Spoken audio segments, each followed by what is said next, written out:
Assalamualaikum warahmatullahi wabarakatuh.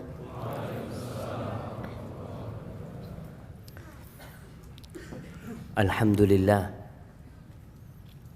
Rabbil alamin. Segala puji bagi Allah, Rabb, pemilik, pencipta, pengatur alam semesta ini. Indonesia hanya bagian kecil dari kerajaan Allah Azza wa Jalla.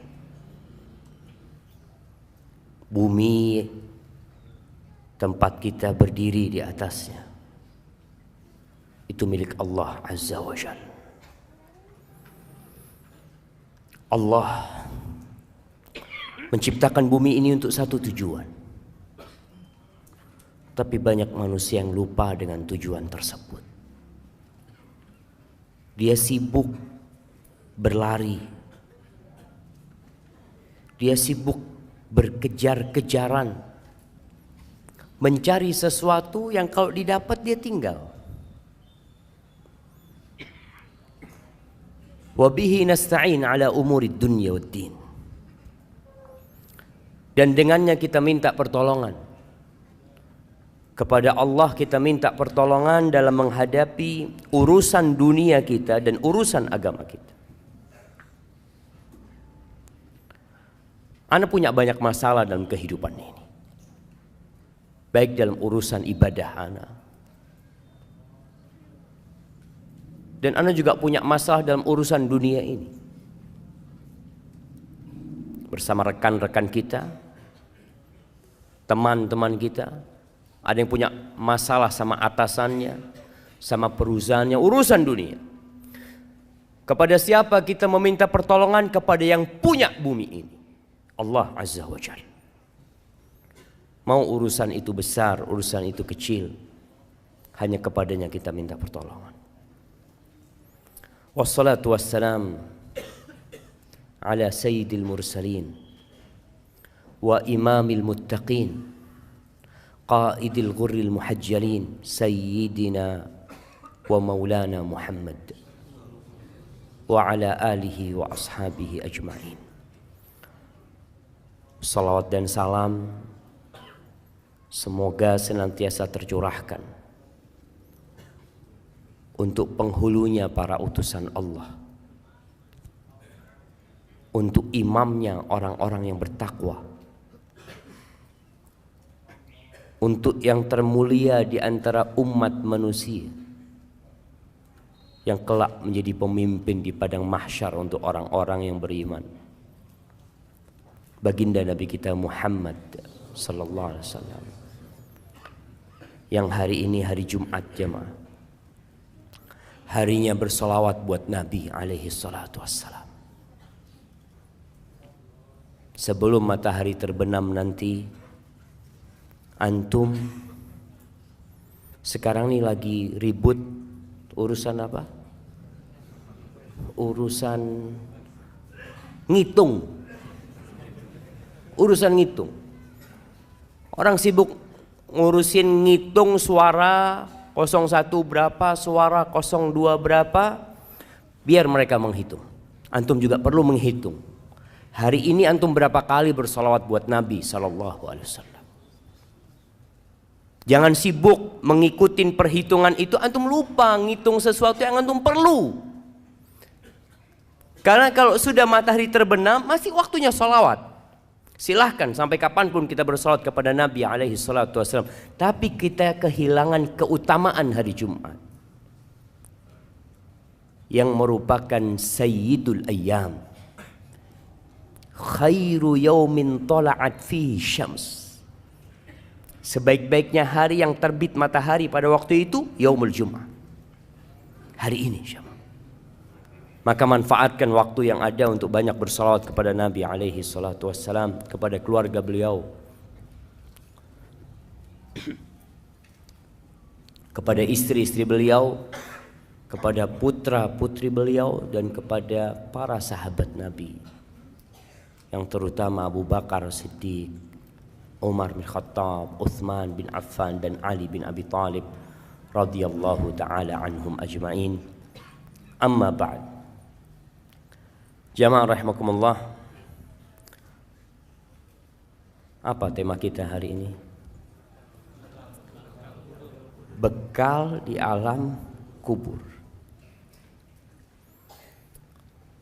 Sebenarnya semua sudah tahu. Apa sih yang harus kita bawa ke kuburan?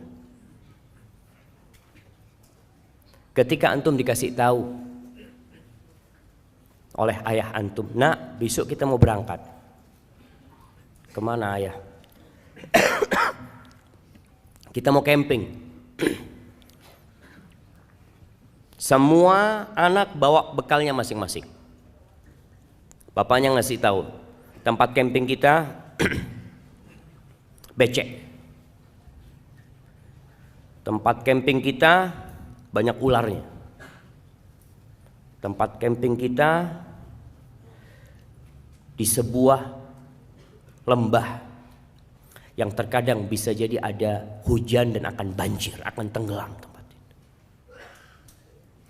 Ketika informasi ini disampaikan, kemudian besoknya berangkat, ada anak-anak yang tidak bawa bekalnya, dia tidak akan bisa menyalahkan orang tuanya. Ketika sampai sana dia nggak bawa tenda, sampai sana dia udah tahu nanti gelap gulita, dia nggak bawa penerangan, dia nggak bawa lampu. Salahnya siapa? Salahnya dia. Dan kalau bicara kuburan, kita udah tahu kuburan itu seperti apa. Antum berangkat ke kuburan, antum melihat sebuah lokasi yang sunyi, senyap, yang semua orang punya kapling sendiri-sendiri. Bahkan kalau sekarang ada orang yang kuburannya itu harus diperbaharui, sewanya tiap 2 tahun, bayar lagi. Padahal cuma 2 kali 1 meter, lobang yang sempit. Yang kalau kita berangkat ke sana, mungkin sebagian di antara antum pernah menggali kuburan. Antum bisa bayangin ketika gali kuburan itu. Ini tempat aneh yang terakhir. Sebesar apa rumah yang antum miliki? Seindah apa antum membuat sebuah bangunan tempat tinggal antum sama keluarga antum? Tapi kita semua harus tahu, tempat balik kita sama. Mau orang paling kaya di muka bumi ini, mau orang paling berkuasa di Indonesia ini, jabatannya paling tinggi di negeri kita, presiden, yang sekarang semua berebut untuk jadi presiden, nanti akhirnya akan ada di lubang itu, sama dengan tukang sampah. Masya Allah, dan rame-rame ketawa-ketawa di sana. Ana izin minum dulu ya.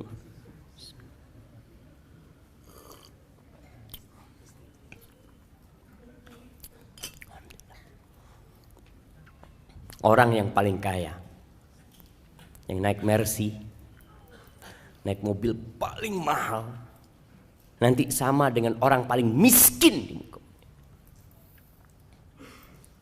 Dia akan ada di tanah sana. Itu kuburan. Nggak ada yang nemenin, sama. Orang kaya mati, akankah ada ajudan dia yang ikut tinggal di kuburan? Yang mati umpamanya jenderal bintang 4, anak buahnya 3, ajudan.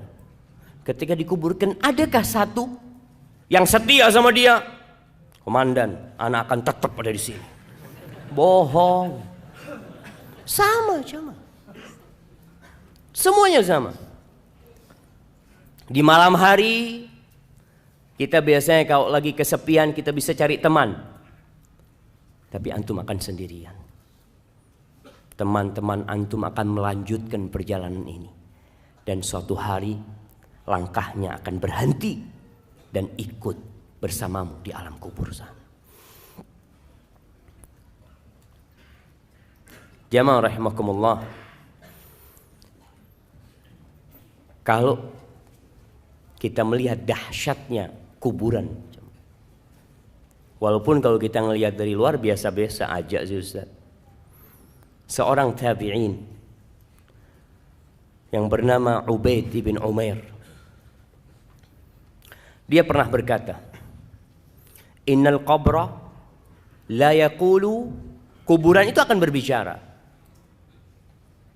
Kita tahu bahwasanya jari-jari kita akan berbicara. Tempat-tempat sholat kita akan menjadi saksi. Kata Ubaid bin Umair mengatakan, innal qabra la yaqul ya ibna Adam.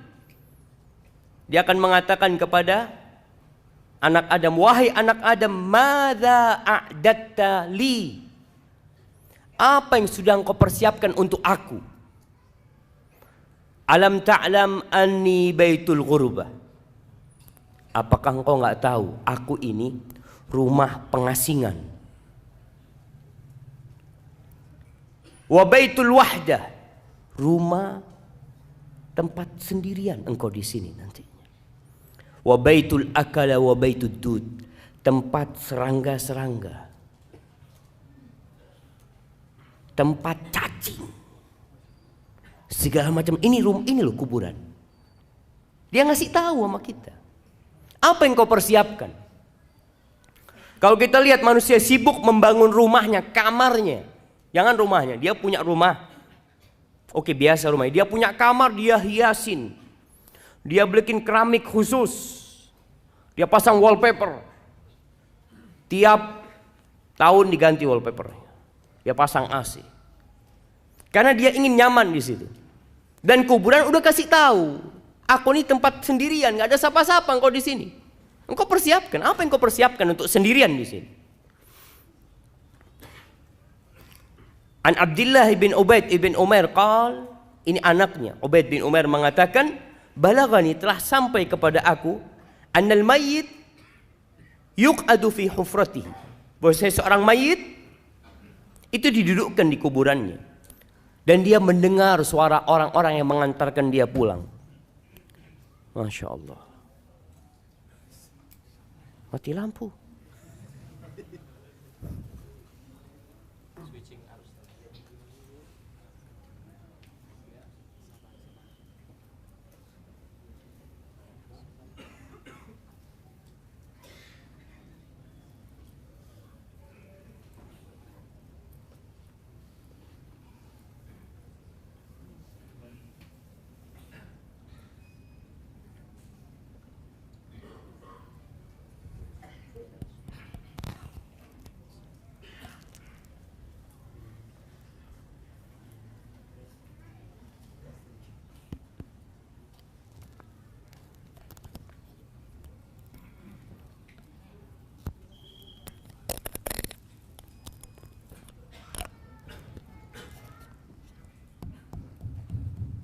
Masya Allah. Sampai mana? Sampai kuburan. Akhirnya kuburan itu berkata kepada orang yang ada di dalamnya, wayhak ibna Adam, celaka engkau Adam, dengarkan itu. Alaysa qad hudzirtani wa hudzirta dhiqi? Engkau kan udah dikasih tahu, aku ini tempat yang sempit loh. Engkau tuh diperingatkan tentang aku, bahwasanya aku baunya busuk. Engkau udah tahu ini tempat yang menyeramkan. Hadza ma a'dattu laka, ini yang aku siapkan untuk engkau di sini di kubur. Terus yang kau siapkan apa? Umar bin Abdul Aziz rahimahullahu taala, kita tahu seorang khalifah yang zuhud, yang sebelumnya dia orang yang kaya raya, yang mewah hidupnya, tapi di akhir hayatnya Allah berikan hidayah kepada Umar bin Abdul Aziz, sehingga dia menjadi khalifah yang adil, yang disegani, yang zuhud. Ketika menjadi pimpinan tertinggi umat Islam, awalnya dia hanya gubernur kota Madinah, kemudian jadi pemimpin tertinggi umat Islam pada waktu itu, yang ibu kotanya di Damaskus. Semoga Allah melepaskan Damaskus dari tangan orang-orang Syiah.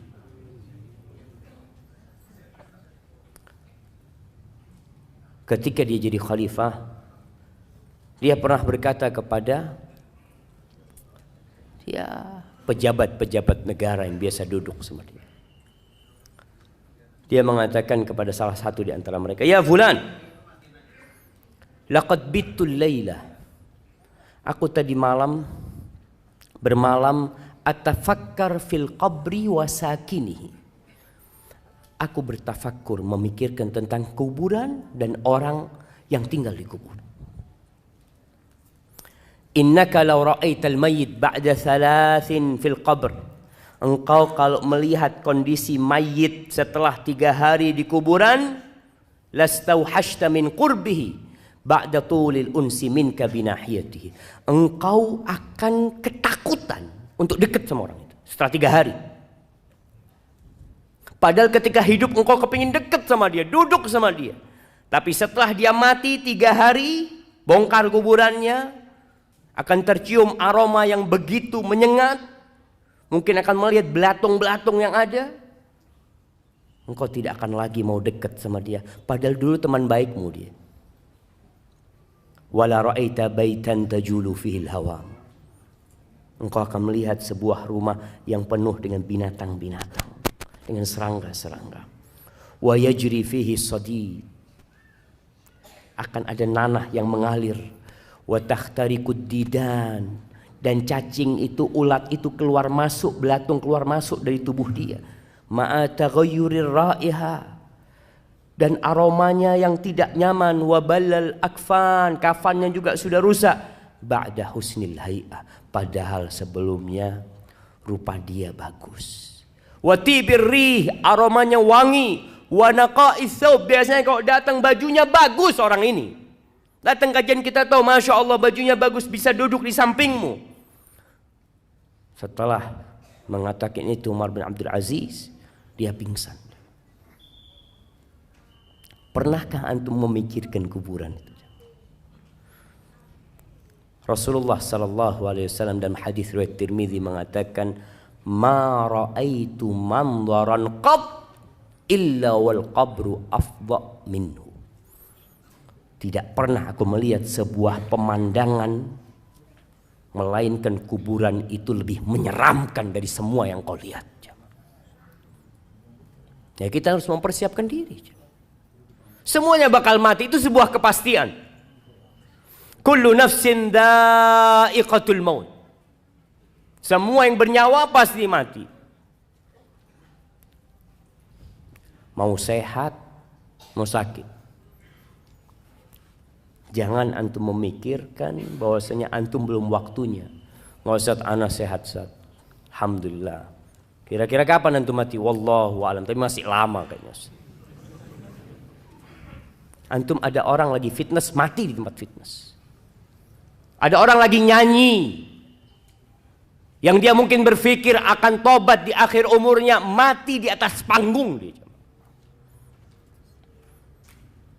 Ada seorang yang menjadi biduan, antum pernah lihat? Jangan lihat tapi. Nah, ada seorang biduan, ana nggak ngelihat, ana baca. Bener. Ada seorang biduan yang nyanyi bersama ular kobra. Digigit mati di atas sana. Ana yakin dia nggak memikirkan akan mati di tempat itu. Dia ingin mati dalam kondisi yang baik. Dia ingin mati dalam kondisi sedang kajian.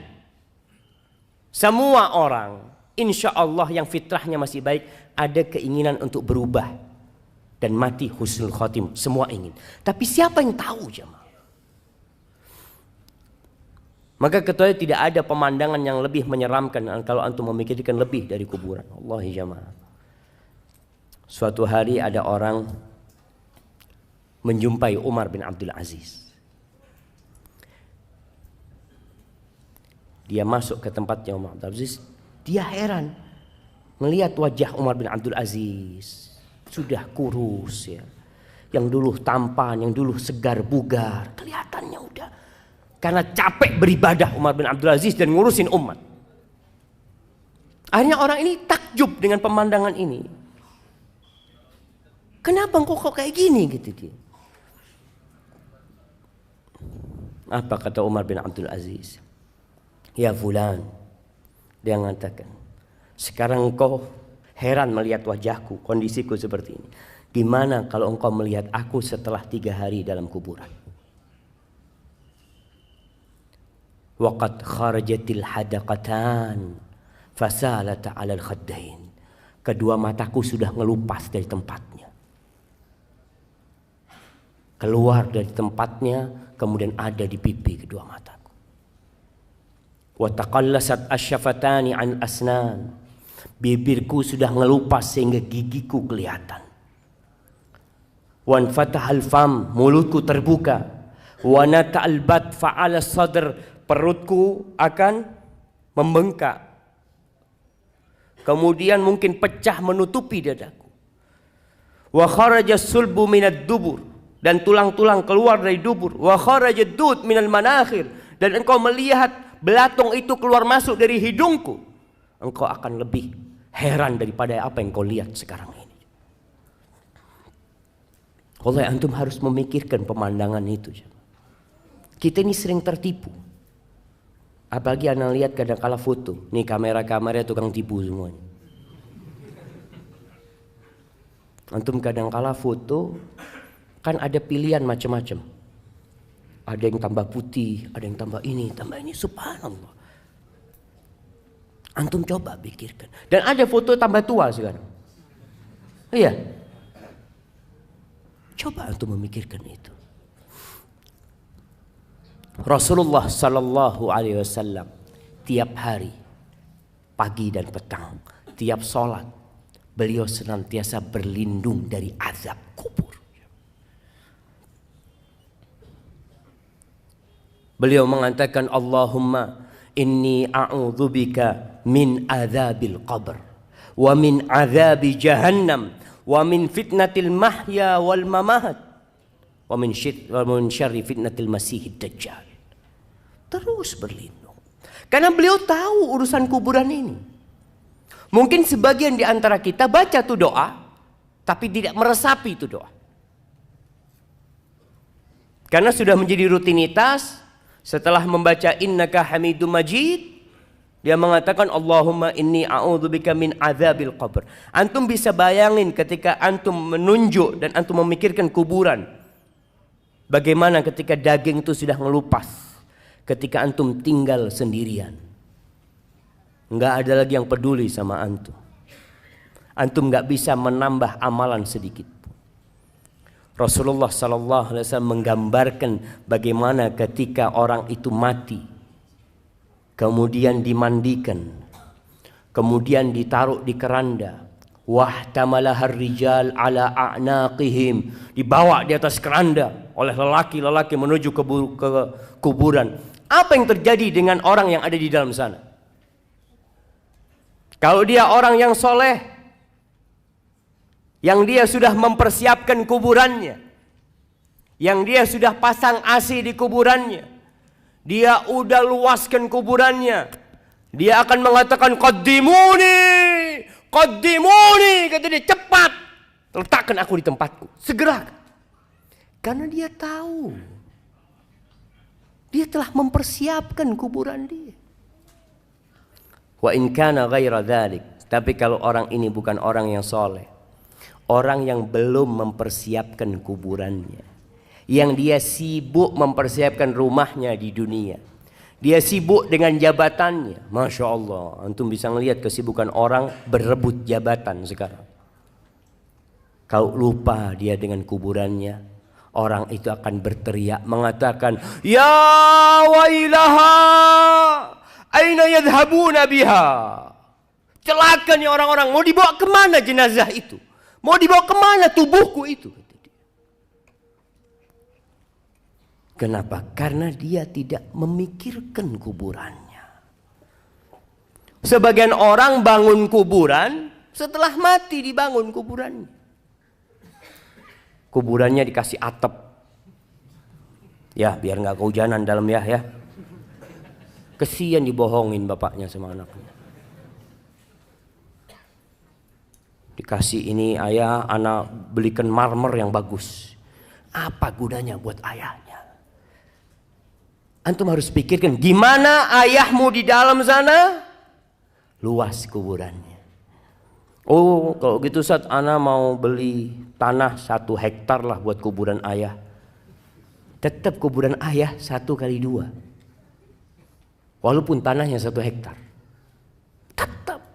Antum pikir orang-orang sekarang di Jakarta yang punya kuburan-kuburan besar, apa namanya? Sandiago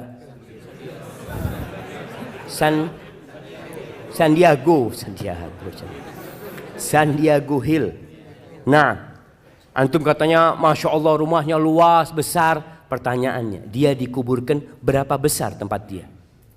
1x2 tetap, sesuai dengan jasadnya. Pikirnya kalau dikasih luas gitu, dia malam bisa keluar gitu ya. Masya Allah, anak bisa jalan-jalan. Nggak ada jamaah. Manusia terlena jemaah. Allah menyebutkan hal itu. Alhaakumut takatsur hatta zurtumul maqabir kalla sawfa ta'lamun thumma kalla sawfa ta'lamun kalla law ta'lamuna ilmal yaqin la tarawunnal jahim thumma la tarawunnaha 'ainal yaqin thumma la tus'alunna yawma idzin 'anil na'im.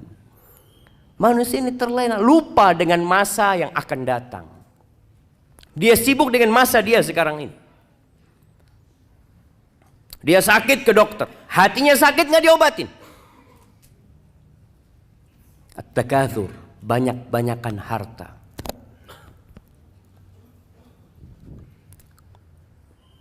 Mencari kekayaan boleh, silahkan. Antum bekerja, mencari dunia tapi untuk akhirat. Namun yang namanya takatsur ini akan sampai suatu titik antum itu sudah nggak butuh sama duit. Antum kalau buka berangkas besi antum lihat rekening antum sudah cukup sampai umur antum 100 tahun. Tapi kenapa terus cari duit? Kalau orang berpikir cukuplah, ana mau istirahat, mau beribadah. Duitnya ini cukup, ana punya duit 1 triliun. Kira-kira cukup buat berapa tahun 1 triliun? Kalau tiap bulan antum habis 1 miliar, anggap 1 miliar antum. 1 tahun 12 miliar. 10 tahun 120 miliar. Cukup lah. Berapa tahun jemaah? 80 tahun kira-kira. Nah, antum sekarang umurnya sudah 60 tahun. Antum coba mikir, cukup sudah. Tapi orang itu alhaakumut takatsur. Terus bermewah-mewahan. Berbanyak-banyakan harta. Boleh antum jadi orang kaya. Dan ana harap semua yang di masjid ini jadi orang kaya, tapi bertakwa. Dia capek dari pagi sampai sore, cari fulus. Kemudian dia pasang keramik di dalam kuburannya. Ya dengan amal soleh jamaah. Jangan antum pasang keramik sekarang ya anak udah cukup. Aduh kayaknya kurang bagus. Boleh pasang TV di sana. Antum kalau orang soleh kuburannya itu maddal basar. Kita itu senang nonton jamaah, senang melihat yang indah-indah. Allahu Akbar. Anak kadang kala pegang HP sama anak-anak, melihat tempat-tempat yang indah. Ya Allah, bagus banget. Nanti antum di kuburan, itu akan dibukakan jendela. Antum bisa melihat surga Allah Subhanahu wa taala. Datang aroma-aroma yang wangi. Kalau antum mempersiapkan untuk itu, jamaah.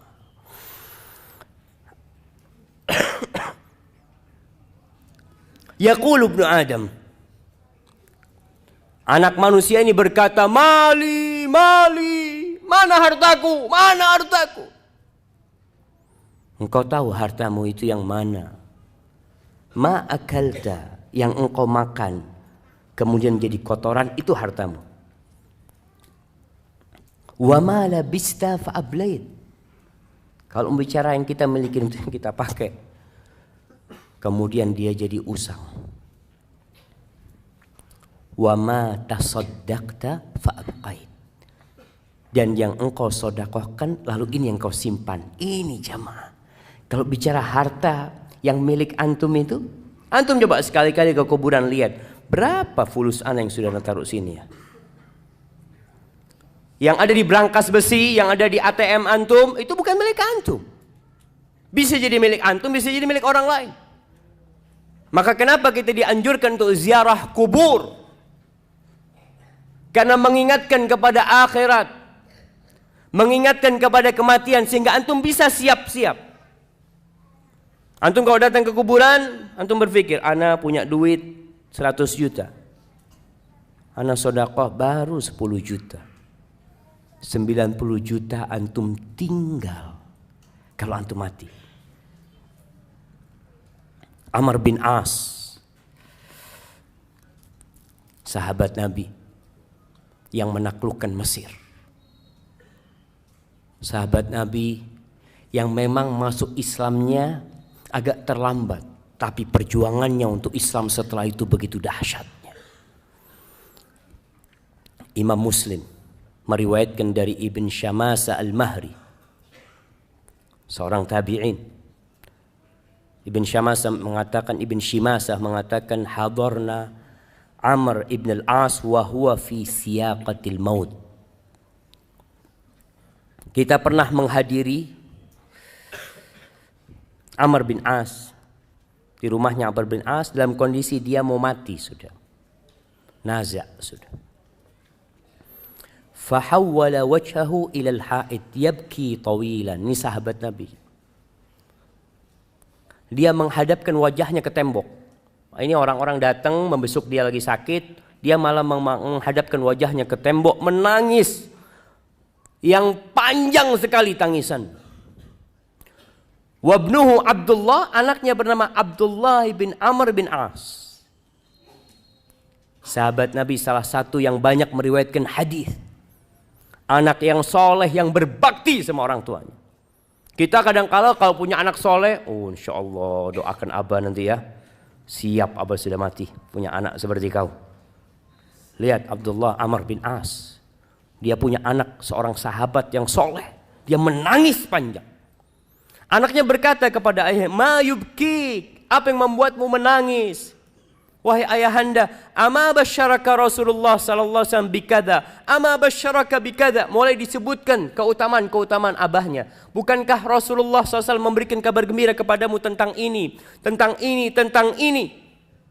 Supaya abahnya berhenti menangis, supaya dia merasa senang dengan apa yang diucapkan oleh putranya. Apa kata Amr bin As? Qala wa huwa fi dzalika yabki wa wajhu ila al-ha'id. Qala thumma aqbala biwajhi. Terus bapaknya ini ngadep ke sana tapi akhirnya menoleh kepada kita. Faqala, lalu dia memberikan wasiat kepada orang-orang yang ada di kamar itu. Inna afdal mimma tu'addu alayya syahadatu an la ilaha illallah wa anna Muhammadar Rasulullah sallallahu alaihi wasallam. Sesungguhnya yang paling mulia yang dipersiapkan untuk aku, yang aku persiapkan itu adalah syahadat la ilaha illallah dan Muhammad Rasulullah SAW. Ini memang bekal utama seorang untuk kematian. Man kana akhiru kalamihi la ilaha illallah dakhala al-jannah. Barang siapa yang akhir ucapannya la ilaha illallah, niscaya masuk surga. Ini bekal yang utama. Tahu Amr bin As dengan hal itu. Walakinni, tapi dia cerita masalahnya aku ini beda. Aku punya masalah dalam kehidupan ini. Qad kuntu ala atbaqin salas. Aku itu hidupku ini di 3 fase. Fase yang pertama, dia cerita, qad ra'aituni, aku telah melihat diriku. Ini orang yang suka menghisap dirinya, dia akan sibuk dengan kesalahan dirinya daripada dengan kesalahan orang lain. Dia akan disibukkan dengan menambal kekurangan-kekurangan dirinya daripada dia menambal kekurangan orang lain. Amr bin As tahu dengan dirinya. Dia bercermin. Maka dia mengatakan, qad ra'aituni, aku telah melihat diriku, ma minan nasi min ahadin abghad ilayya min Rasulillah SAW. Di fase yang pertama itu, tidak ada satu manusia yang lebih aku benci daripada Rasulullah SAW. Bagaimana bencinya Amr bin As kepada Nabi SAW. Wala ahabbu ilayya min an astamkina minhu fa'aqtulahu. Dan bagaimana ambisiku pada waktu itu bisa membunuh Nabi SAW. Falau mittu ala tilka tabaqah lakuntu min ahlin nar. Andai kata aku mati dalam fase itu, niscaya aku jadi penghuni neraka, pasti sudah, kata dia. Kemudian di fase kedua, thumma ja'alallah al-islam fi qalbi. Kemudian Allah memberikan hidayah kepada aku, menjadikan Islam di hatiku. Lihat bahasanya, Amr bin As mengatakan, Allah yang bagi Islam sama aku. Jangan merasa antum telah berbuat baik sama Allah Azza wa Jalla. Jangan merasa seakan-akan, oh alhamdulillah ana ini gara-gara ana Ustaz, alhamdulillah masjid ini jadi bagus. Ana yang punya peran besar, masjid ini jadi ramai jamaahnya. Jangan bilang seperti itu. Katakan Allah Azza wa Jalla yang memberikan hidayah kepada orang-orang sehingga datang ke rumah Allah. Fa'ataitu Rasulullah SAW. Lalu aku mendatangi Rasulullah SAW. Liubayi'ahu, untuk berbaiat kepadanya. Ini berbaiat, menyatakan masuk Islam, mengucapkan janji setia kepada Nabi SAW. Faqultu ubsut yaminak ya Rasulullah. Ketika aku datang menyumpai Nabi SAW, aku mengatakan, ya Rasulullah, berikan tangan kananmu kepadaku. Fabasata yadahu. Nabi SAW memberikan tangannya kepada aku. Thumma inni qabattu yadi. Tapi ketika itu nggak jadi. Aku menarik tanganku. Nggak jadi bersalaman dengan Nabi SAW. Faqala malak ya Amr. Kenapa engkau? Kok engkau urungkan niatmu? Faqultu aradtu an ashtarit. Aku mau kasih persyaratan. Ini orang mau masuk Islam mau kasih persyaratan.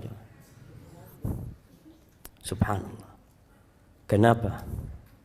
Dia tahu siapa dirinya. Dia tahu kejahatan-kejahatan yang pernah dia lakukan. Maka Amr mengatakan, ditanya sama Nabi SAW, tashtaritu madza? Apa syaratmu? Kata Amr bin As, ashtaritu an yughfarali. Syaratnya diampuni dosa-dosaku. Syaratnya diampuni dosa-dosaku. Karena Amr bin As berpikir, kalau aku masuk Islam tapi dosaku yang masa lalu, yang aku ingin membunuh Nabi SAW tidak diampuni, apa gunanya aku masuk Islam? Maka ketika orang masuk Islam, hendaklah masuk Islam dengan berpikir tentang agama Allah ini. Jangan merasa sekali lagi berbuat baik kepada Islam, tapi Islam yang telah memberikan kebaikan kepada kita. Lalu Nabi SAW mengatakan kepada Amr,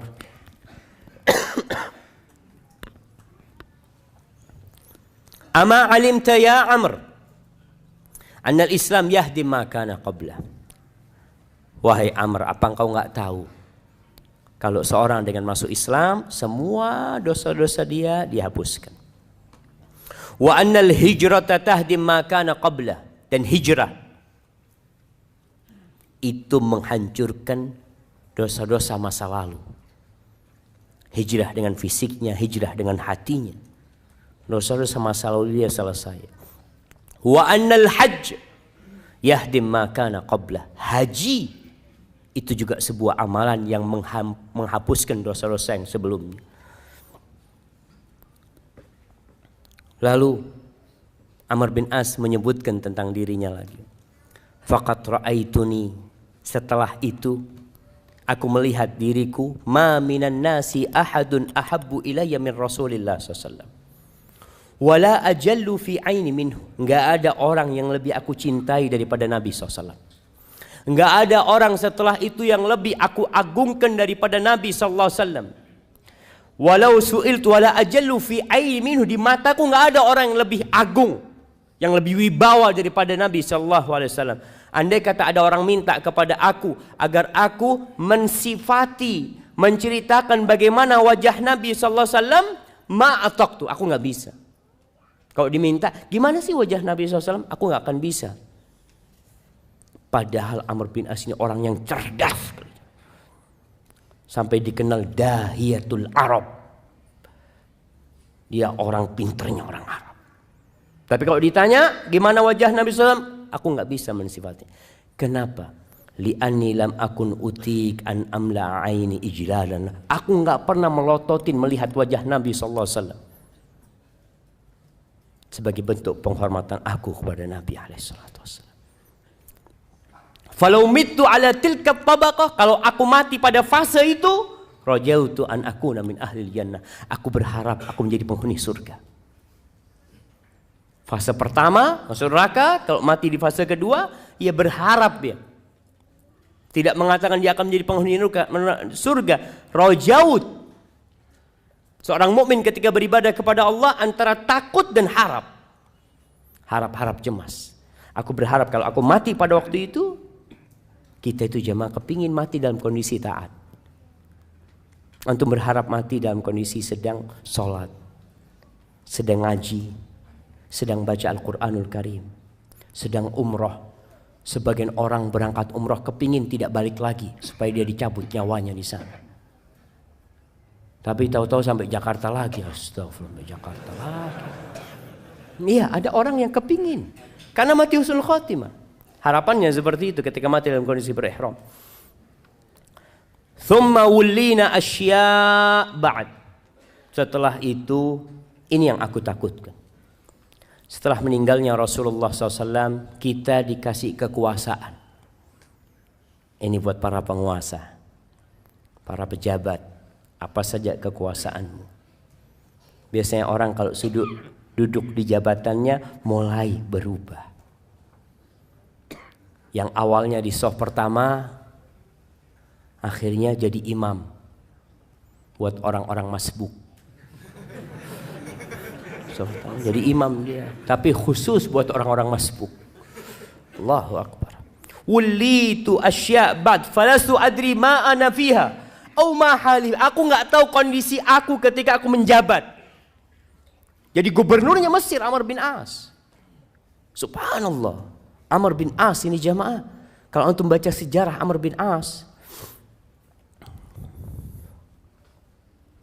pada waktu menyerang Mesir, di perjalanan itu dia berhasil menghadang rombongan anaknya Muqawqis, Raja Mesir pada waktu itu.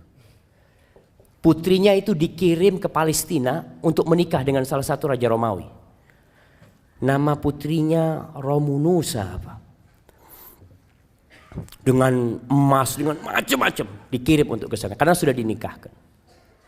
Ketika ditangkap oleh Amr bin As, Amr bin As itu mengatakan kepada para sahabatnya, kalian ingat Raja Muqawqis itu pernah kirim hadiah buat Nabi kita sallallahu alaihi wasallam. Pernah kirim bagla. Bagla itu campuran antara kuda sama keledai. Kasih hadiah buat Nabi, bagla yang bagus, dan mengirimkan seorang budak, Maria Al-Qibtiyah. Gimana menurut kalian kalau kita balas kebaikan raja itu agar tahu dengan kebaikan Nabi kita Muhammad SAW? Itu dibalikin rombongan itu ke Mesir, jemaah. Jadi banyak kebaikan Amr bin As radhiyallahu ta'ala. Maka dia mengatakan, aku nggak tahu kondisi aku ini gimana sekarang. Fa idza ana mittu fala tashabni naihatun wala nar. Kalau aku mati, tolong nggak ada wanita-wanita yang meratap, yang menangis-nangis, yang menemani aku ke kuburan, yang mengantarkan aku ke kuburan. Wala nar, nggak ada api-api untuk memeriahkan orang mau mati, dimeriahkan. Kadangkala pasang mercon atau apa, nggak ada.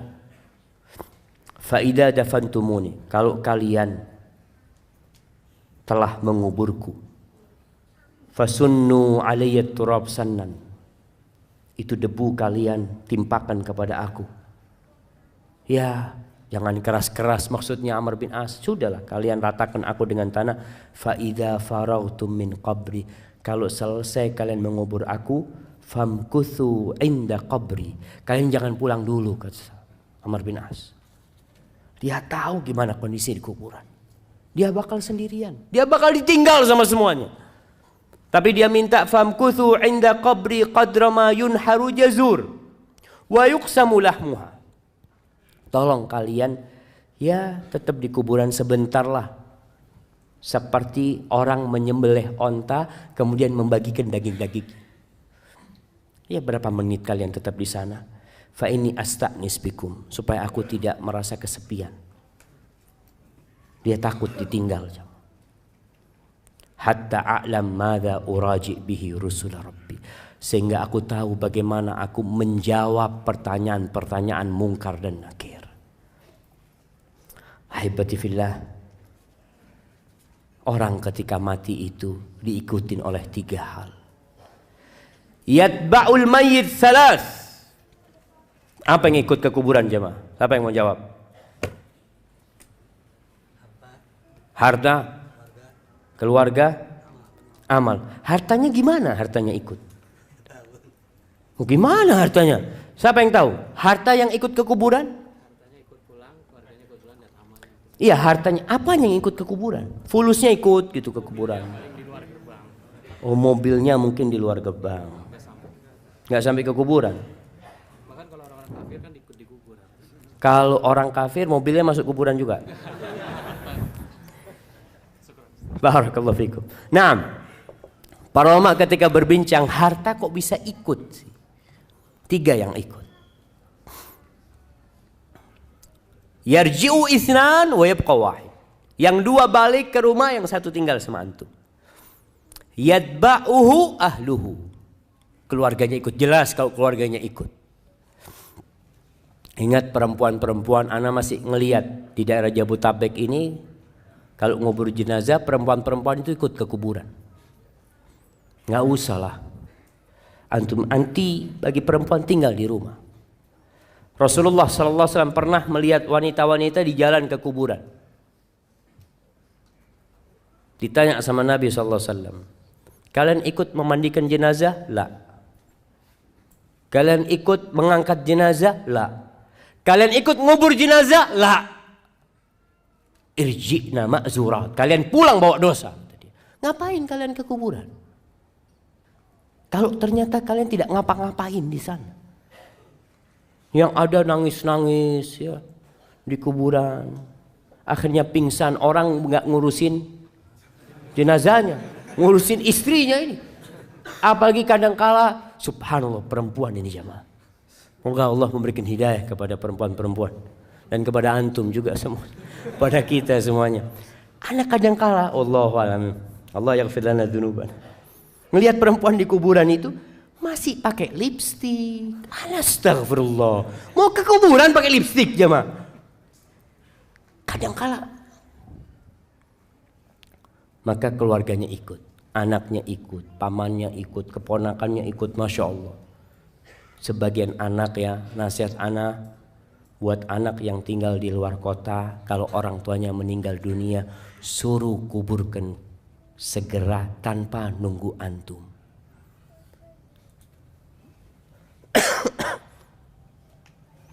Itu sebagai bentuk kebaktian antum sama orang tua. Antum kadang-kadang mengatakan, enggak, anak ingin mengucapkan salam terakhir. Selesai, enggak ada salam terakhir, sudah mati. Seharusnya engkau dampingin orang tuamu sebelum mati.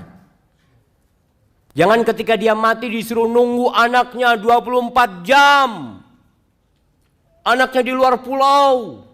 Ditunggu padahal sudah meninggal, tempat dia bukan di muka bumi ini lagi. Selesai, katakan kuburkan orang tua Anda. Engkau gimana? Nggak apa-apa, yang penting orang tua Anda sampai ke tempat yang kau datang. Kemudian kau datang ke kuburannya, boleh sholat jenazah di atas kuburan. Sholatin di atas kuburan. Nggak harus nunggu antum.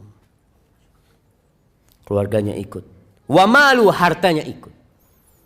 Para ulama ketika berbincang tentang hartanya yang ikut ini, mengatakan ini dulu. Dulu itu ada budak. Budak itu harta. Di mana diperjualbelikan. Sehingga budak-budaknya pada ikut ngomong-ngoburkan. Tapi juga ada yang ke kuburan naik kendaraan mungkin. Ada yang dinaikkan kereta atau apa ke kuburan. Mungkin kalau sekarang pakai mobilnya ikut. Dan yang ketiga, bisa jadi dia diikutin sama hartanya karena dia orang kaya. Antum lihat kalau orang kaya mati, Masya Allah, kuburannya itu rame. Masjid rame. Sampai pernah ada seorang jemaah, cerita temen nih, nggak tahu di Bekasi atau di mana.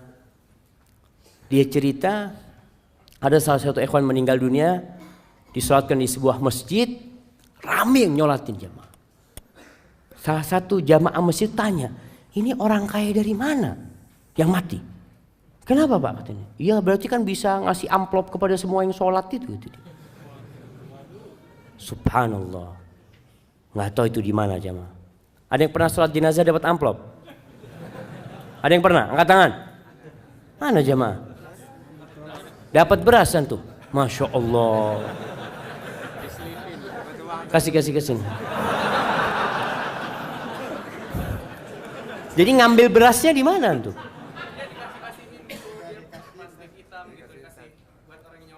Buat orang yang nyolatin, Masya Allah. Ada yang dapat fulus?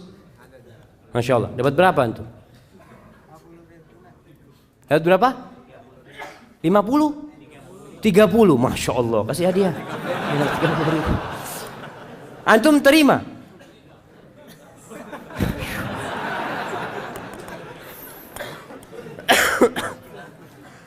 Iya, tadi ketika orang kaya raya banyak yang nyolatin. Karena dia orang terhormat di kampungnya, ikut. Tapi selesai itu pulang.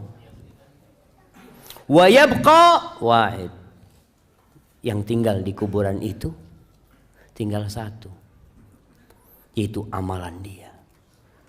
Ketika orang-orang pergi, amalan itu akan datang sama dia. Kalau dia orang soleh, amalan itu datang dalam wujud seorang manusia yang tampan, wajahnya indah, pakaiannya bagus. Dia perlu teman di kuburan sana. Lalu ditanya sama orang yang sudah di kuburan, man anta? Wajhuka alladhi ya'ti bil khair. Wajahmu ini wajah orang baik gitu loh. Dan bajumu baik, kata dia. Kata orang ini, ana amaluka saleh. Aku amal solehmu, kata dia. Kemudian kuburan yang sempit itu yumaddulahu maddal basar. Dibentangkan sepanjang mata memandang, lebih luas daripada rumah dia di muka bumi. Kalau orang punya rumah, ya rumahnya masih tertutup tembok ya, tapi di kuburan sepanjang mata memandang luas dia. Kemudian dibukakan tadi jendela, dia melihat ini tempatmu di surga, kata dia. Lalu orang soleh ini akan mengatakan, dauni, biarkan aku kasih kabar kepada keluargaku supaya nggak nangis lagi mereka sudah. Katilah, engkau tinggal di sini, selesai sudah urusanmu dengan dunia. Tapi kalau amalnya amal soleh, amal toleh, amal buruk, sama juga akan diam di situ. Datang seorang dengan wajah yang menyeramkan, dengan aroma yang busuk. Lalu orang ini di kuburan melihat orang itu ketakutan, mengatakan, man anta? Kamu siapa kamu? Wajahmu wajah yang mendatangkan keburukan, aromamu busuk. Apa kata orang ini? Ana amaluka taleh. Aku amalanmu. Engkau dulu yang beramal aku seperti ini. Lalu kuburan itu disempitkan buat dia. Dan dibukakan jendela menuju ke neraka. sehingga datang kepada dia panasnya neraka itu. Lalu orang ini mengatakan, Rabbi la tuqimis sa'a, ya Allah jangan didirikan kiamat ya Allah. Karena dia tahu kalau kiamat terjadi maka dia akan masuk ke sana. Ahibati fillah, apa yang perlu kita amalkan agar kuburan kita jadi raudhatun min riyadil jannah, dari taman-taman surga, menjadi sebuah taman yang indah. Selama kita hidup kita harus mempersiapkannya. Maka secara global semua amal soleh, jadilah antum orang yang semangat mengamalkan semua amal kebajikan. La tahqiranna minal ma'rufi syai'an. Jangan pernah meremehkan amal soleh walaupun kecil menurut antum. Walau antalqa akhaka biwajhin taliq, walaupun engkau hanya berjumpa dengan saudaramu dengan wajah yang berseri-seri. Ini buat teman-teman yang udah ngaji. Antum setelah ngaji itu seharusnya senyum antum lebih banyak kepada tetangga, kepada rekan-rekan antum, supaya masyarakat di kampung itu merasakan antum nih jadi baik sekarang setelah hijrah. Jangan cuma pasang jenggot terus matanya mulai melototin. Nah ini kayaknya masuk neraka. Antum jadi astagfirullah. Antum siapa antum? Maka tunjukkan kepada orang kalau antum orang yang penuh dosa, sehingga antum tawadhu, tidak melihat orang lain melainkan antum mengira orang itu lebih baik dari diri antum, sehingga antum akan berbuat baik sama orang lain. Senyum, apa saja amal kebajikan. Lihat sampah antum buang, orang kampung jadi lihat antum ini masya Allah, kalau fulan datang jalan itu bisa bersih. Bawa sapu nggak apa-apa, antum sapu. Ini satu amalan yang mungkin buat antum ringan. Ana masih ingat dengan sebuah cerita di Jogja sana jemaah. Seorang ustadz yang cerita. Ada seorang wanita tua habis asar itu dia ke musola dekat rumahnya. Di depan musola itu ada pohon mangga atau pohon apalah. Lupa waktu itu satu cerita. Jadi perempuan tua ini datang membawa tongkat yang ujungnya ada pakunya. Dia itu datang ke musola, di halaman musola, dia tusukin itu daun mangga itu, daun apa lupa. Ditusukin satu persatu, lalu dibuang ke sampah sampai bersih. Remaja masjid bingung sama wanita tua ini. Kenapa wanita tua ini kok nggak bawa sapu aja ya? Disapu kan lebih cepat. Akhirnya suatu hari sebelum perempuan itu datang sama remaja masjid disapu itu daun. Bersih pelataran masjid ini. Wanita tua itu datang menangis dia jamaah. Menangis orang itu. Bingung akhirnya remaja masjid, kenapa ya Allah, apa yang sudah kita lakukan? Ibu-ibu kan seharusnya gembira gitu loh, nggak capek-capek lagi nyapuin gitu kan. Seharusnya jazakallah khair udah selesai, makasih banyak. Apa kata ibu tua ini? Ana itu dengan setiap daun yang ana ambil itu, ana bersolawat buat Nabi SAW.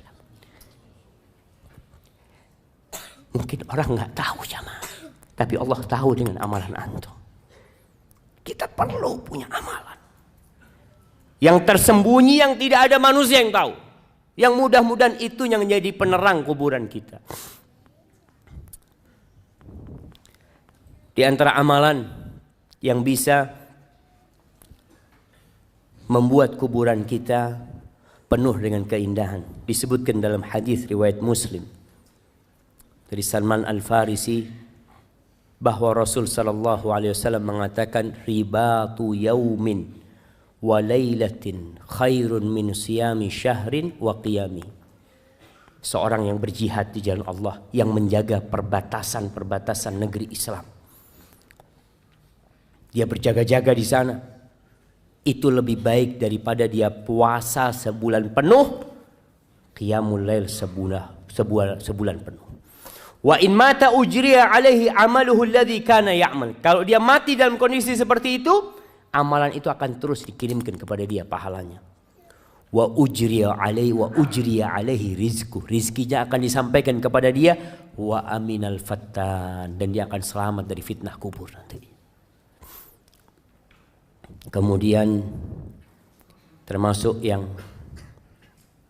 menyelamatkan dari azab kubur adalah orang yang mati syahid,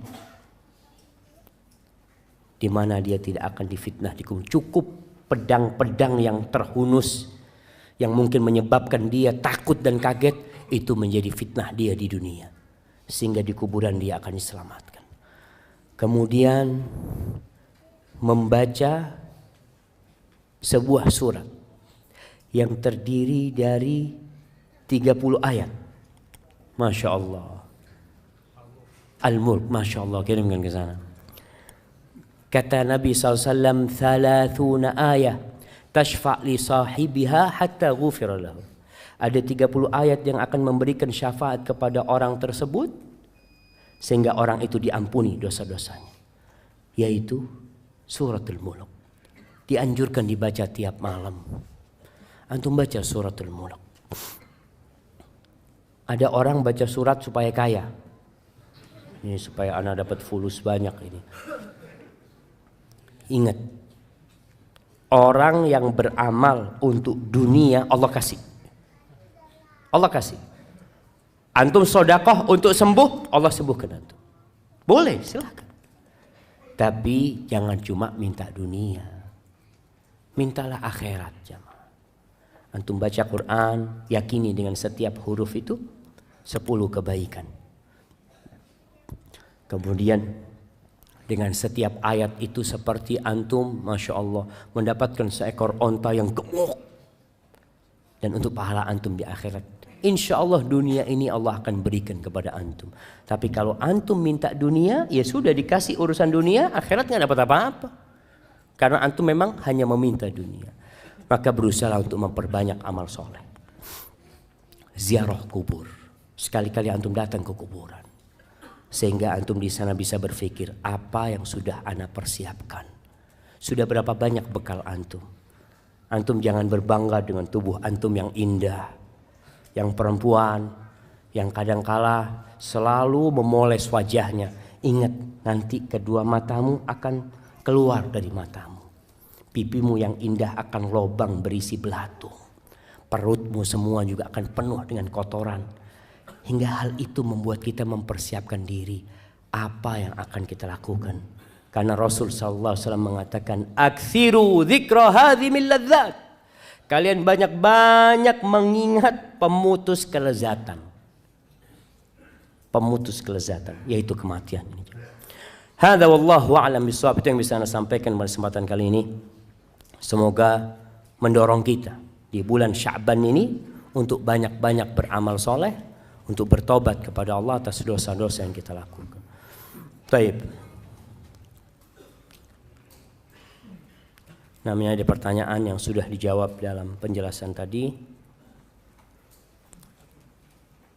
Ustaz, bagaimana hukumnya kalau kita diwasiatkan untuk menguburkan orang tua di kota A, sedangkan saat ini orang tua kita tinggal di kota B yang jaraknya 6-8 jam perjalanan dari kota A? Apakah mengikuti wasiat itu atau dikuburkan di tempat tinggalnya? Jazakumullah khair. Gak apa-apa, wasiat itu selama tidak bertentangan dengan agama boleh dilaksanakan. Kalau ada orang meninggal dunia di Jakarta umpamanya, dia wasiat tolong ana dimakamkan di Mekah umpamanya.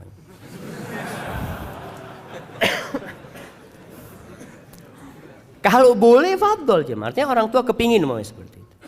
Dia ingin dimakamkan di Mekah, silahkan. Kalau dia berwasiat seperti itu. Tapi kayaknya kalau di Mekah sulit jemaah. Tapi kalau dia ana minta dimakamkan di kampung ana. Sebagian orang meninggal di negeri kafir umpamanya. Meninggal di Australia. Dia berpesan tolong kalau ayah mati, ayah makamkan di Indonesia. Padahal butuh waktu panjang, nggak apa-apa. Karena kadang-kala orang tua takut di sana itu nggak ada yang mendoakan nanti jemaah. Jarang yang mendoakan. Makanya kenapa kalau kita meninggal dunia berusaha untuk dikuburkan di tempat yang banyak orang soleh di sana. Dengan harapan banyak yang mengucapkan salam ke sana. Karena salamnya orang itu bukan hanya buat keluarganya, tapi buat semua yang mati. Assalamualaikum ya ahlad diyar. Jabir bin Abdullah radhiyallahu taala anhu, dia punya ayah itu ketika perang Uhud dimakamkan satu lubang sama orang lain. Hatinya itu nggak enak, jamaah.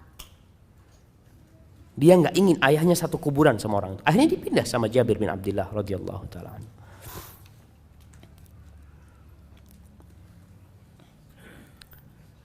Allahu akbar. Ustadz, bagaimana hukumnya main game? Tapi aktor gamenya perempuan yang pakai bajunya tank top. Apa boleh Ustadz? Astagfirullah. Masa perlu ditanyakan apa boleh jemaah? Enggak boleh lah. Astagfirullah. Main game aja jemaah. Ini termasuk yang melalaikan. Termasuk yang melalaikan jamaah.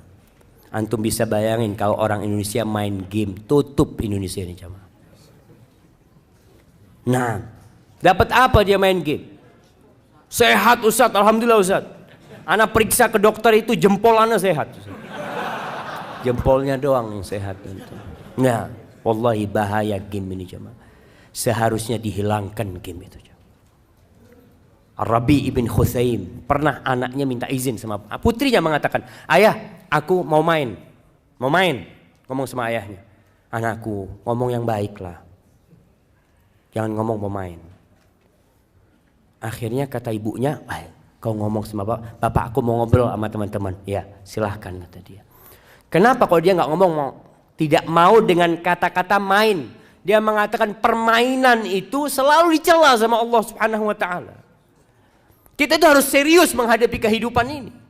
Tidak bermain-main jemaah. Orang subhanallah kerjanya main, game ini main terus. Tinggalkan game. Nasihat anak, tinggalkan game. Sudah bukan waktunya, antum harus serius. Antum kepingin perang, daftar jadi tentara.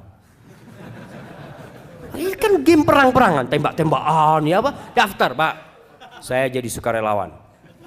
Kapan butuh perang kirim anak. Gak apa-apa anak mati, anak kepingin mati. Daripada antum main game yang gak ada gunanya. Gunanya gak ada. Waduh Ustaz dapat fulus. Fulusnya dimurkain sama Allah SWT. Orang mikir bagaimana main game. Astagfirullah. Alhamdulillah anak gak suka main game. Alhamdulillah. Ada orang yang memang itu ujian dan cobaan buat dia. Ada perempuan suka main game. Akhirnya sampai suami sama suaminya main game bareng. Astagfirullah. Di rumah ana banyak sekali semut, kecoa dan kelabang. Sudah beberapa kali ana usir. Masya Allah, gimana untuk ngusirnya? Dengan dibersihkan, disapu, dipel. Masih saja Ustaz. Lalu sekarang ana semprot pakai baygon. Ana lihat sedih sekali matinya mereka. Berdosa ke anak Ustaz. Ingat semut itu termasuk binatang yang tidak boleh dibunuh. Ketika mengganggu boleh dibunuh. Tapi selama tidak mengganggu, antum melihat ada semut lewat ya, ngapain ini? Ambil baygon antum, bunuh dia. Antum biar dia mau lewat, mau main kemana gitu, seperti itu. Nah artinya kalau mengganggu boleh dibunuh. Tapi kalau kelabang sama kecoa, boleh, dia termasuk serangga yang bolehlah dihilangkan karena memang apalagi kelabang yang berbahaya itu. Ustadz, saya seorang istri yang sudah, masya Allah, sudah jangan ditaruh lagi ke atas.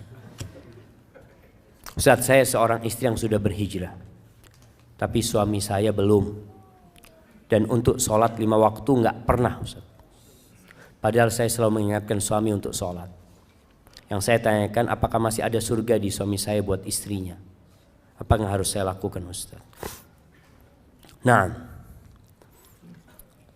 berusaha untuk diperbaiki.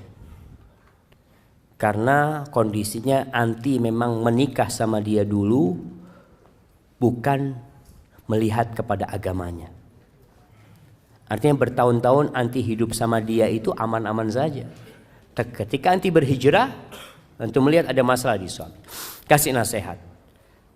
Kalau nasihat dari anti tidak bisa masuk kepada dia, lewat orang tuanya. Kalau sudah nggak mungkin kasih nasihat, anti boleh gugat cerai. Gugat cerai. Sebagian ulama dalam mazhab Hambali berpendapat orang yang meninggalkan sholat, full sama sekali tidak sholat, sudah kafir. Sehingga pernikahannya sudah batal secara otomatis. Itu dalam sebagian mazhab Hambali. Karena orangnya dianggap murtad. Tapi dalam mazhab Syafi'i tidak. Dia masih muslim tapi yang melakukan dosa besar. Engkau punya hak untuk cerai. Mudah-mudahan dengan engkau gugat cerai, kalau ditanya apa masalahnya, masalahnya dia nggak sholat. Kalau dia sholat, aku tidak akan gugat cerai. Maka insya Allah dengan cara itu semoga suamimu dapat hidayah. Artinya tujuannya itu supaya suami berubah. Barakallahu fikum. Dan bagaimana azab kubur bagi orang yang berselingkuh dan berzina. Dan apabila bertobat bagaimana cara agar tetap istiqamah. Rasulullah SAW ketika Isra Mi'raj beliau melihat azab kubur. Khususnya buat orang-orang yang berzina. Beliau melihat ada lelaki dan wanita di dalam tungku. Kayak di dalam tungku jamaah yang atasnya sempit, bawahnya lebar. Kayak gentong gitu jamaah. Yang atasnya sempit. Di bawah itu ada api. Jadi ketika api itu membara, mereka naik ke atas, dibakar mereka. Mau keluar nggak bisa keluar. Tahu-tahu api itu redup sekali. Nanti dibakar lagi. Karena orang berzina biasanya nafsunya naik kemudian turun. Seperti itu dibakar terus sampai kiamat. Antum bisa bayangin. Antum punya jari. Cobalah kalau antum mau coba ya. Antum pasang korek. Coba 1 menit lah. Kalau kuat 2 menit. Antum gak kuat. Orang-orang yang kurang imannya, mereka lah yang akhirnya melakukan dosa zina. Sehingga Nabi SAW mengatakan la yazni zani wa huwa mu'min. Tidaklah seorang berzina dalam kondisi berzina dia beriman. Imannya itu keluar aja. Ketika dia melakukan perzinahan itu. Karena kalau dia beriman, dia dilihat sama Allah Azza wa Jalla ketika melakukan perzinahan itu. Dan Allah murka dengan perbuatan itu. Ingat jemaah, ada suatu hari yang semua akan dibongkar. Walaupun istrimu nggak tahu, suamimu nggak tahu, orang satu kampung nggak tahu, tapi Allah tahu dengan perbuatan tersebut. Dan azab kubur menanti sebelum nanti diazab pada hari kiamat. Na'udzubillahi minan nar. Assalamualaikum Ustaz. Apakah jika seorang ketika sudah meninggal di dalam kuburnya sempit dan gelap, masih memungkinkan bisa terang dan lapang berkat doa anaknya yang soleh? Nah, masih memungkinkan. Masih memungkinkan. Artinya seorang yang meninggal dunia memang amalannya putus. Kecuali 3. Yang pertama, ilmu yang bermanfaat. Nah, idza mata ibnu Adam itu hadisnya. Ilmu yang bermanfaat. Ilmun yuntafa'u bihi. Maka berusahalah antum punya ilmu yang bermanfaat. Apa contohnya? Ngajar ngaji antum. Artinya antum yang bisa ngaji berangkat ke masjid, saya mau ngajar ngaji. Nggak apa-apa sudah, orang-orang tua mau belajar sama saya mau ngajar ngaji. Atau ilmu umum yang bermanfaat, yang orang itu dapat manfaat dari ilmu tersebut. Silahkan antum ajarkan. Yang kedua, sedekah jariyah. Sedekah jariyah. Sedekah yang terus berlanjut jemaah. Bangun masjid, gali sumur buat orang. Antum menyekolahkan orang, masukkan pesantren, anak biayain. Dia berilmu, belajar dengan uang antum, insya Allah antum dapat pahala.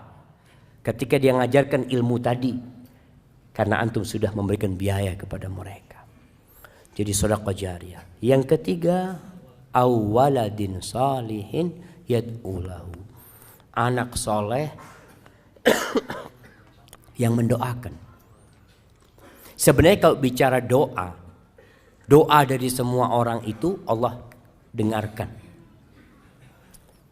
Ketika sholat jenazah, yang doa bukan cuma anaknya, Temannya berdoa, pamannya berdoa, istrinya berdoa, orang kampung berdoa, Allah insya Allah kabulkan doanya. Tapi anak soleh ini nggak putus doanya. Kalau kita, ya terus terang Anda sendiri merasakan Anda punya teman baik meninggal dunia. Di awal-awal tiap hari Anda doakan, setelah itu lupa. Antum juga merasakan. Punya istri meninggal dunia, Masya Allah. Pekan pertama doa terus, Allahumma gfir laha warhamha. Pekan ketiga kawin lagi. Selesai, kadangkala lupa. Tapi kalau anak bagaimanapun insya Allah akan berdoa terus, dan itu bisa meringankan azab buat orang tuanya.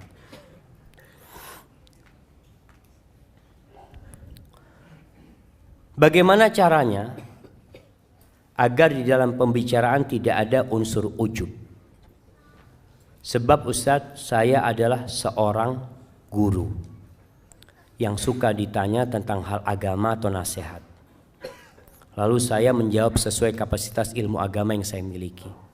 Saya takut dalam penjelasan kepada orang yang bertanya itu saya ada unsur ujub yang saya tidak sengaja. Taib, ujub ini adalah berbangga dengan diri sendiri. Antum takjub dengan diri sendiri, lupa sama Allah Azza wa Jalla. Makanya ketika antum menjawab pertanyaan kepada orang, antum sampaikan, terakhir antum katakan wallahu alam, ana nggak tahu ya, bisa jadi jawaban ana benar, mungkin ana salah. Allah yang maha tahu. Artinya sandarkan kepada Allah subhanahu wa ta'ala. Jangan akhirnya seperti Qarun yang bangga dengan dirinya. Antum, oh saya ini memang mahasiswa teladan, makanya bisa jawab semua pertanyaan. Masya Allah. Akhirnya ujub. Sehingga antum ketika menjawab berusaha untuk menunjukkan bahwasanya ini yang ana tahu, wallahu a'lamnya. Bisa jadi yang ana sampaikan itu salah. Jadi untuk menghindari ujub itu memang kita diperintahkan untuk melihat kepada kekurangan-kekurangan kita.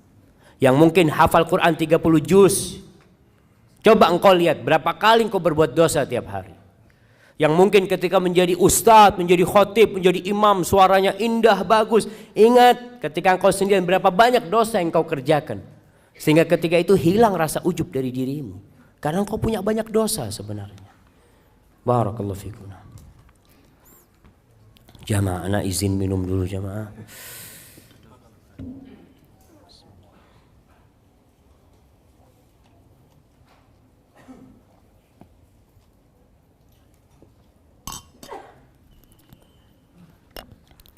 Assalamualaikum. Alhamdulillah.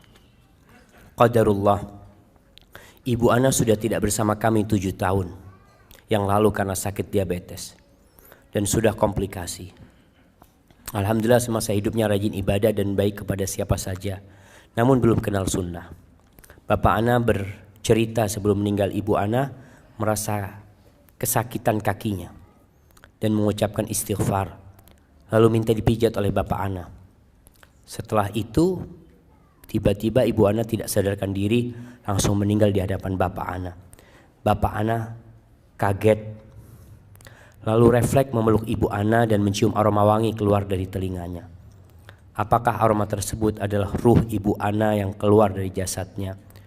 Mengapa tercium aroma wangi dari telinganya? Apakah meninggalnya ibu ana termasuk husnul khotimah? Jamaah, memang orang yang soleh ketika keluar itu dalam bau yang wangi sekali. Malaikat-malaikat itu membawa kafan-kafan dari surga yang wangi. Ruh itu keluar ditangkap oleh malaikat, dibawa ke langit. Setiap lewat itu mereka mengatakan siapa ini, wangi banget aromanya. Kemudian dikembalikan ke bumi. Jadi wallahu a'lamnya, berkaitan dengan ruh ini, orang-orang ketika bertanya tentang ruh kepada Nabi SAW, Allah mengatakan qulir ruh min amri rabbi. Ruh itu urusan Rabbku. Jadi mungkin ada kejadian-kejadian di dunia ini, orang yang melihat azab kubur ditampakkan, atau dia melihat nikmat kubur, mungkin dia melihat. Tapi wallahu a'lam bishawab, kita tidak bisa memastikan hal itu. Kadangkala ada orang kafir, kalau antum lihat ya di film-film dulu itu kafir tersenyum matinya, tapi wallahu alam kita nggak tahu. Maka kita serahkan kepada Allah Azza wa Jal. Kalau tadi abah antum mencium aroma wangi dari telinga ibu antum, semoga ibu antum husnul khatimah ya. Karena sebagaimana antum sebutkan tadi, dia termasuk orang yang baik. Hadza wallahu a'lam bishawab. Ustaz, bagaimana cara menghilangkan, mengurangi ngambek, kesal pada suami? Saat teringat akhirat dan alam kubur, ana takut jadi istri yang tidak taat. Na'udzubillah. Tapi ana suka kesal dan ngambek bila ada yang kurang berkenan. Bagaimana cara menguranginya? Nabi SAW sudah memberikan tips kepada kita, yaitu melihat kepada kelebihannya, melihat kepada kebaikannya. Kalau anti melihat kepada kekurangannya, semua punya kekurangan. Sebagian wanita mengatakan, aduh anak kepingin menikah sama fulan baik, menikah sama fulan. Dia tahu ternyata suaminya punya banyak kekurangan. Solusinya anti melihat kepada kebaikan dia. Kekurangan samalah anti punya kekurangan. Suamimu bukan malaikat dan engkau bukan bidadari. Dan lihatlah kepada kekurangan dirimu. Masya Allah. Kayaknya udah suruh berhenti anaknya semua.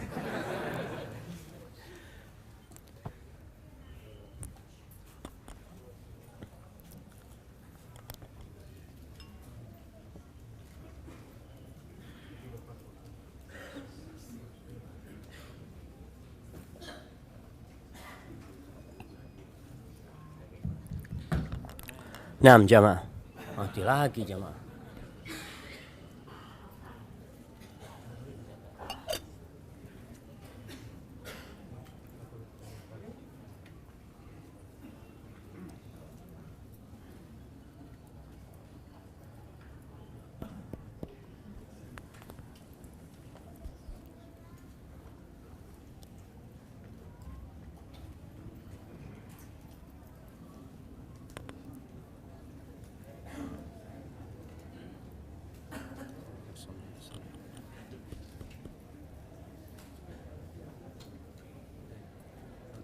Penutup lah, masalah tutup.